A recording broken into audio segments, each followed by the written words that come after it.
Apesar dos poucos livros lançados ao longo da vida, Graça Aranha se tornou uma das mais importantes expressões literárias do país. Ele foi autor de 2 romances, Canaã e A Viagem Maravilhosa, 2 livros de ensaios, A Estética da Vida e O Espírito Moderno, e ainda uma peça teatral, Malas Arte. Quando morreu em 1931, Graça Aranha trabalhava em cima de seu livro de memórias, O Meu Próprio Romance, que não chegou a concluir.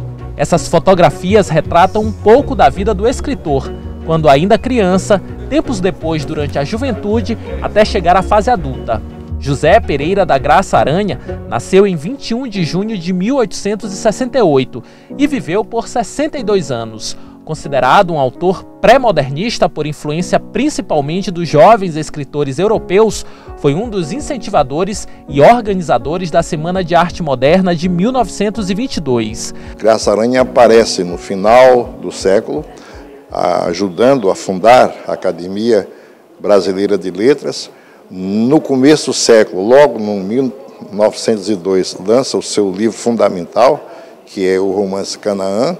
E depois nós vamos encontrá-lo já na segunda década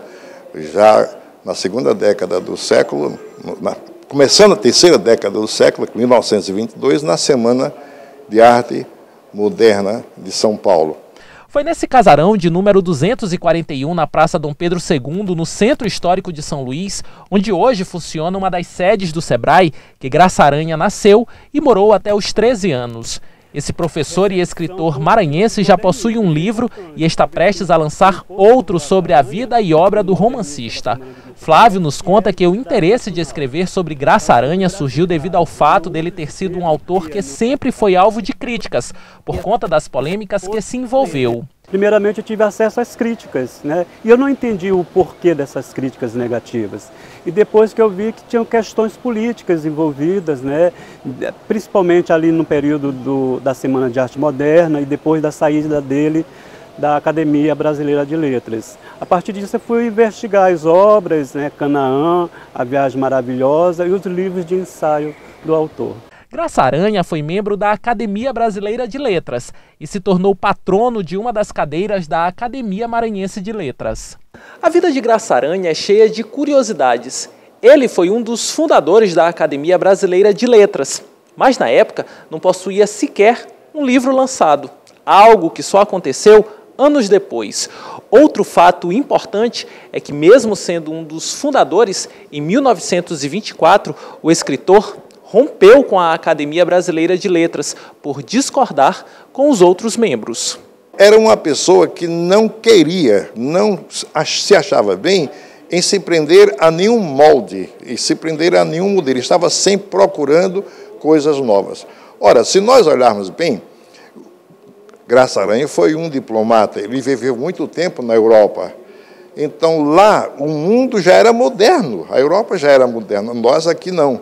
Então ele veio para cá carregado do que ele chamou espírito moderno, aliás o título de um dos livros dele. Ele, como um bom diplomata, né, queria ter a liderança desse movimento, assim como Oswald de Andrade, assim como Mário de Andrade, e aí pouco a pouco ele foi se afastando. E depois aconteceu também o mesmo embate com a Academia Brasileira de Letras, que ele ajudou a fundar, né? Então ele não fica nem com os novos e nem com os antigos, né? Fica um pouco afastado nesse sentido. Este ano, Graça Aranha foi o nome escolhido para ser o patrono da 12ª edição da Feira do Livro de São Luís, que terá início nesta sexta-feira. Uma homenagem considerada por quem conhece a vida e a obra dele, bastante merecida. É muito interessante o fato de que toda feira de livro faz isso, mas aqui no Maranhão, a Feira de Livro sempre escolhe uma figura icônica de nossas letras. Graça Aranha, indiscutivelmente, é uma delas, e uma das mais representativas, sem dúvida nenhuma. Por mais que ele não seja dessa geração de modernistas, ele já era um idoso quando entra em contato com os modernistas de 22, ele tem esse espírito jovem, esse espírito moderno, que leva a valorizar mais a nossa cultura.